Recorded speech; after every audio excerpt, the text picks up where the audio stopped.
En este video quisiera disponer de la mejor evidencia científica y médica que existe para tratar un tema como es la sal y la presión arterial, ya que muchas veces en el ámbito de la salud y de la medicina nos olvidamos de realizar una medicina de carácter preventiva, la cual es muy importante y debería de ser una prioridad para todos nosotros que estamos en el sector de la salud.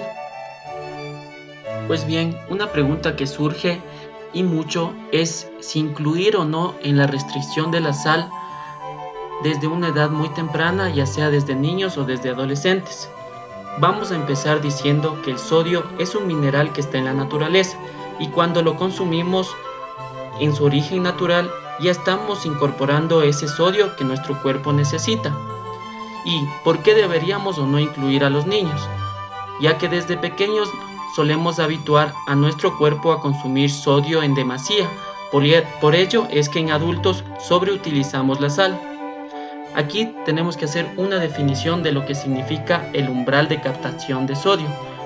Esto es una cantidad de sodio que se necesita para percibir el sabor salado. Por tanto, en algunas personas suele elevarse este umbral de captación de sodio y por lo tanto se va a necesitar más sodio para poder percibir el sabor salado. Pero bueno, ¿cómo contrarrestamos esto? Esto lo contrarrestamos con la habituación. Esta habituación suele tener efecto en el primer mes o en el segundo mes y siempre tienen que ser en cantidades pequeñas de sodio. ¿Para qué? Para que puedan percibir como saladas las preparaciones poniendo la menor cantidad de sodio posible. Pues bien, tenemos básicamente dos formas de sal, la sal visible y la sal invisible. La sal visible va a ser la sal que agregamos al cocinar y a preparar las comidas, ya sea fuera o dentro del hogar. Y esta sal visible representa un 30% del consumo diario. En cambio, la sal visible vamos a tener en dos porciones, una que son los envasados y otras que son los conservantes. Y básicamente esta sal invisible es la sal que proviene de alimentos industrializados. Para definir qué significa un conservante, es una sustancia que se utiliza o añade a determinado alimento para extender su vida útil. En cambio, un alimento envasado es un alimento procesado que tiene algún cambio físico mediante alguna tecnología, ya sea el calor, el frío, la inclusión de aditivos y métodos de conservación. En definitiva, el alimento envasado es un alimento que sufre algún cambio y este alimento de la sal invisible va a representar el 70% de nuestro consumo diario. Ya hablando desde un ámbito médico y científico, ¿cuáles serían los beneficios de disminuir la sal en nuestra dieta? Pues bien, esta reducción va a tener beneficios tanto para el paciente normotenso como para el paciente hipertenso. Para el paciente normotenso se han hecho estudios que se ha visto que ha reducido la presión arterial sistólica en 2 milímetros de mercurio y la presión arterial diastólica en 4 milímetros de mercurio. Para el paciente hipertenso, en cambio, hay una reducción en la presión arterial sistólica de 3 milímetros de mercurio y de 6 milímetros de mercurio para la presión arterial diastólica. Todo esto tenemos que evaluar y hacer un conjunto de tratamiento no farmacológico, como por ejemplo el ejercicio físico.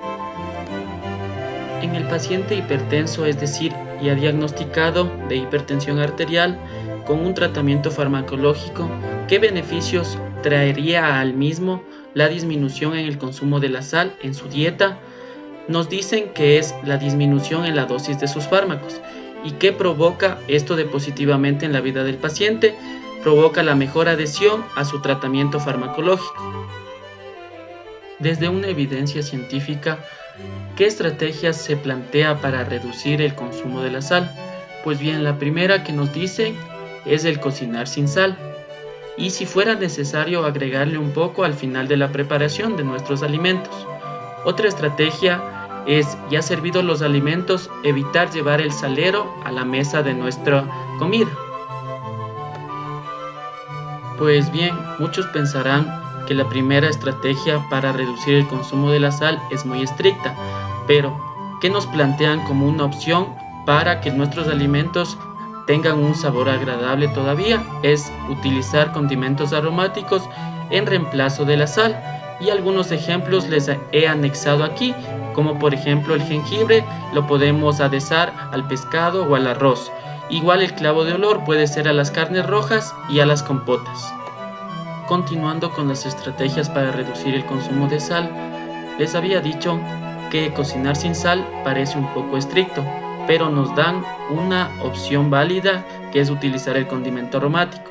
Antes ya habíamos visto otra clase de condimentos. En esta ocasión también les he anexado una lista con las hierbas aromáticas y cómo podemos hacerlas utilizables para ciertas comidas, como por ejemplo el anís podemos utilizarles en infusiones de agua o en sopas, la menta podemos utilizarla en salsas, el cilantro por ejemplo en carnes, el perejil puede ser utilizado tanto en ensaladas, en salsas, en sopas, en caldo.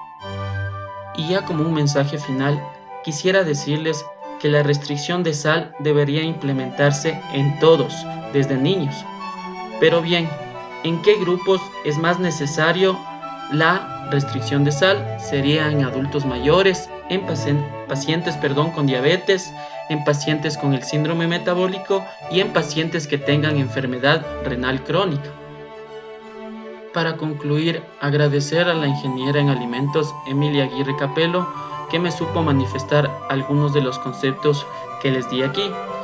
Y pues bien, la bibliografía que utilicé para hacer este video es la hipertensión arterial, una guía de práctica clínica del Ecuador y la guía de práctica clínica nacional para la prevención, diagnóstico y tratamiento de la hipertensión arterial.